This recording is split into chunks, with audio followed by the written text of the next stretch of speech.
자, 반갑습니다. 오늘 수업 한번 시작해 보도록 하겠습니다. Let's go! 자, 오늘 우리가 배우게 될 내용은 바로 광전 효과에 대한 내용입니다. 자, 이번 단원을 시작하기 앞서서 이번 단원을 알기 위해서 필요한 개념 몇 가지를 짚고 넘어가 보도록 하겠습니다. 자, 첫 번째는 파동의 에너지입니다. 자, 어떤 파동이 가진 에너지는 어떻게 표현할 수 있을까? 이 파동의 에너지를 E라고 했을 때 이 에너지는 이 파동을 전파하는 매질의 어떤 밀도에 비례하고, 자, 다음 진폭의 제곱에 비례하고, 즉 진폭이 2배로 커지면 에너지는 4배로 커지게 되는 거죠. 진동수 F의 제곱에 비례합니다. 즉 진동수도 2배가 커지면 에너지는 4배로 커지게 되는 겁니다. 자, 그리고 파동 중에 하나인 전자기파 빛의 경우에는 이 빛의 세기는 진폭에 비례한다는 겁니다. 즉 이 전자기파의 진폭이 크다라는 이야기는 빛의 세기가 더 세다라는 이야기로 해석할 수가 있죠. 자, 다음 빛을 하나의 입자라고 봤을 때 이때 이걸 광자라고 우리가 이야기를 하죠. 이 광자 한 개의 에너지를 계산하는 식은, 자, 기억할지 모르겠는데 H, 플랑크 상수라는 숫자가 있었어요. H 곱하기 빛의 진동수 F로 표현할 수가 있습니다. 자, 혹은 이 F를 람다분의 C로 바꿔서 이렇게 바꿔줄 수도 있겠죠. 이때 F는 진동수, 람다는 파장이라는 거 기억을 하시고 넘어가시기 바랍니다. 자, 그럼 본격적으로 광전 효과에 대해서 한번 알아보도록 하겠습니다. 자, 여기 금속판을 하나 가져왔습니다. 자, 그 옆에 일정 거리만큼 떨어진 곳에 금속 기둥을 하나 둡니다. 자, 그 다음에 건전지를 하나 가져와서 연결을 할 겁니다. 자, 건전지 튀어나온 쪽이 플러스니까 이쪽을, 오른쪽을 플러스를 하죠. 즉 철판은 이렇게 마이너스 극에 연결하고 이 쇠로 된 기둥은 플러스 극에 연결합시다. 그러면 이 기둥은 플러스 전하를 띌 것이고 이 철판은 마이너스 전하를 띠게 될 겁니다. 자, 이때 이 회로라고 볼 수도 없죠. 여기는 지금 전류가 흐를까요, 안 흐를까요? 그렇죠. 전류가 흐를 수가 없습니다. 그죠? 가운데 여기 철판과 기둥 사이에 끊어져 있기 때문에 전류가 흐를 수가 없게 되는 것이죠. 근데 이때 이 빛을 철판에 비췄더니 갑자기 이 회로에 전류가 흐르더라 라는 것입니다. 그러면 여기에서 우리가 알 수 있는 사실이 어떤 현상이냐? 이는 전류가 흘렀다는 이야기는 이 철판에 있던 전자가 이렇게 공중을 건너뛰어서 요 철 기둥까지 이동을 했다라는 이야기입니다. 자, 그럼 어떻게 철판에서 전자가 밖으로 튀어나올 수 있었을까? 자, 우리가 해준 일이라고 여기에 빛을 비춰준 것밖에 없단 말이에요. 그러면 빛을 비춰주었을 때 여기서 전자가 튀어나왔겠구나. 즉 빛이 전자를 튀어나오게 했다라는 걸 알 수가 있죠. 즉 광전 효과는 이렇게 빛을 비추었을 때 이 금속에 있던 전자가 밖으로 튀어나가는 현상이라는 걸 알 수가 있습니다. 이때 튀어나가는 전자를 우리는 광전자라고 이야기를 하죠.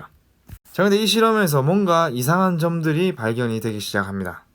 자, 바로 다음과 같은 사실입니다. 자, 1번 금속 표면에 쪼여주는 빛의 진동수가 문턱 진동수라는 특정한 값보다 작으면 아무리 센 빛을 쪼여주어도 광전자가 방출되지 않는다.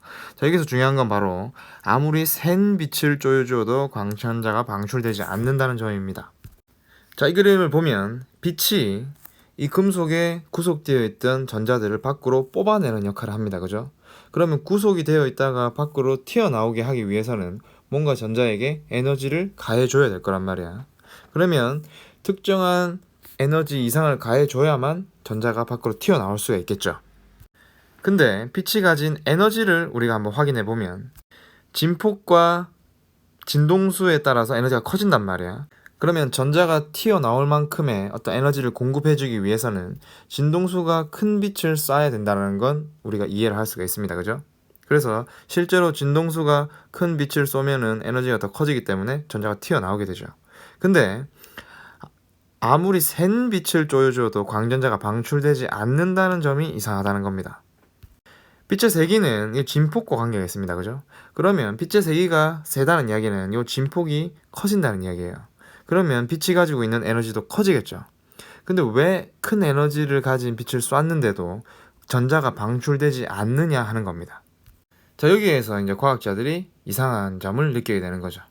자, 그 다음 두 번째도 보겠습니다. 두 번째도 광전자의 운동 에너지는 빛의 세기와는 관계가 없고 빛의 진동수에 비례한다. 자, 이게 무슨 말이냐 하면, 자, 금속판에 구속되어 있는 전자를 밖으로 뽑아내기 위해서는 그 특정 에너지만큼을 가해줘야만 얘가 탈출을 할 수가 있다는 이야기야. 그러면 이 전자가 금속판을 탈출하기 위한 그 최소의 에너지를 우리는 1 함수라고 하고 기호로는 W로 표시를 합니다. 자, 그럼 최소한 이만큼의 에너지를 가진 빛을 쏴줘야만 전자가 탈출을 할 수 있게 되는 것이죠. 자, 그럼 만약 간단하게 예를 들어서 1 함수가 5라고 합시다. 그러면 5만큼의 에너지를 받아야만 전자가 탈출할 수 있는 겁니다.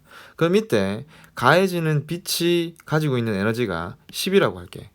그러면 이 10 에너지 중에서 탈출하는데 이 1함수만큼 5만큼을 쓰고 나머지 5는 어떻게 될까? 어디에 쓰일까 하는 겁니다. 나머지는 바로 전자의 운동 에너지로 전환이 되는 겁니다.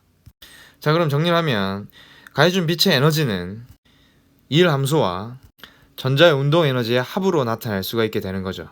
자, 그러면 최소한 이 전자를 밖으로 탈출시키기 위해서 필요한 에너지는 탈출하는데 모든 에너지를 다 써버리면 되기 때문에 1 함수의 크기와 같을 때 최소한으로 전자는 탈출할 수 있게 되는 겁니다.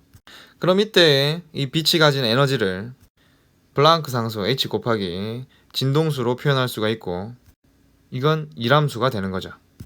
즉, 이 말은 최소한 이만큼의 에너지를 가해줘야만 전자가 밖으로 탈출할 수가 있다라는 것입니다. 이때 진동수를 문턱 진동수라고 이야기를 하죠. 그래서 전자를 탈출시키기 위해서는 이 문턱 진동수보다 높은 진동수를 가진 빛을 쏴줘야만 된다는 겁니다. 근데 아직까지 우리의 의문은 해결되지 않았습니다. 자, 높은 진동수의 빛을 쏴줘야 된다는 건 알겠는데 왜 또 빛의 세기와는 관계가 없냐 하는 겁니다. 빛의 세기는 분명 진폭을 의미하고, 진폭이 커지면 이 빛이 가진 에너지도 커지기 때문에 분명히 전자가 가지는 운동 에너지도 점점 더 커져야 될 것 같은데 왜 그게 관계가 없을까 하는 겁니다. 자, 그리고 세 번째, 쪼여주는 빛의 진동수가 문턱 진동수보다 크면 즉시 광전자가 방출이 됩니다. 그리고 단위 시간에 방출되는 광전자의 수는 이제 빛의 세기에 비례를 한다고 합니다. 자, 빛이 파동이라면 이 철판에 빛을 비춰줍니다. 그죠? 그러면 비춰주는 시간이 길면 길수록 이 철판에게 가해지는 에너지는 쌓이게 될 거란 말이야. 그럼 에너지가 쌓이다가 결국에는 전자가 밖으로 방출이 돼야 될 거야. 근데 문턱 진동수보다 낮은 진동수의 빛을 쏘면은 아무리 오래 비추고 있어도 절대로 전자가 방출되지 않는다는 겁니다. 근데 문턱 진동수보다 크면 그 즉시 바로 광전자가 방출이 된다는 거죠. 자, 빛의 파동이라면 이런 현상이 일어나서는 안 되는데 이 세 가지를 설명할 수가 없는 겁니다. 그래서 아인슈타인은 이걸 설명하기 위해 플랑크의 이론을 받아들이게 됩니다. 자, 빛은 더 이상 파동이 아니라 광자, 광량자라고도 하고요. 이러한 것들의 흐름이다. 즉, 빛은 파동이 아니라 알갱이, 입자라고 이야기를 하게 되는 겁니다. 이때 가지는 광자 에너지는 플랑크 상수 곱하기 진동수로 나타나게 된다는 거죠. 이거는 이제 진폭과는 아무런 관계가 없게 되는 겁니다. 빛의 세기와는 관계가 없는 것이죠. 그럼 이때 빛의 세기는 뭐와 관계가 있느냐 하면 광자의 개수에 비례한다는 겁니다. 즉, 빛의 세기가 세면 셀수록 그냥 광자의 개수만 많아지는 거지 광자 하나하나의 에너지는 커지지 않는다는 거죠. 자, 그럼 이 이론으로 이 세 가지를 한번 설명해 보도록 합시다. 즉, 빛을 이렇게 파동으로 생각할 게 아니라 이렇게 한 알갱이로 생각을 해보자 이거죠. 그러면 빛의 진동수가 문턱 진동수보다 작으면은 이 광자 하나가 가지는 에너지가 1함수보다 작기 때문에 튀어나오지가 않는다. 아무리 센 빛을 쪼여주어도 개수만 많아질 뿐, 광자의 개수가 많아질 뿐 전자를 방출시키지는 못한다는 겁니다. 자, 그 다음 두 번째, 광전자의 운동 에너지는 빛의 세기와는 관계가 없다. 그죠? 빛의 세기는 광자의 개수에만 관계있기 때문에 개수가 많아진다고 해서 튀어나오는 전자의 어떤 운동 에너지가 커지지 않는다는 거죠.